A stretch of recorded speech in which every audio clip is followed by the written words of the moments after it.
So a couple of things really.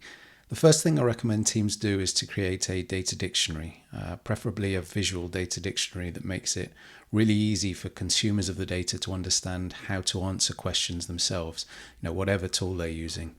Something I think goes hand in hand with that is having an instrumentation style guide, which means the naming and the schema of events is consistent across the product, which again makes it easier for consumers to self-serve and intuit the data.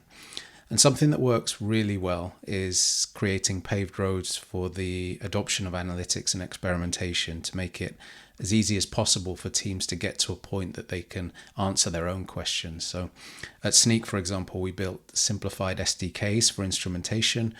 We created documentation around all of that. We put in place Slack channels for support about the process and the tooling. And we created an analytics and experimentation guild. And something that I found effective in supporting those paved roads was more focused education. So one of the things we did was run data-driven development workshops, and it was kind of like a roadshow where someone from the growth team would go team by team across all the rest of R&D with content that was built around each team and their domain or area of the product. And we had similar experimentation focused workshops as well. So that combination of establishing common ground from making the data easily consumable, helping people understand how to consume the data, and then providing relevant examples through the workshops.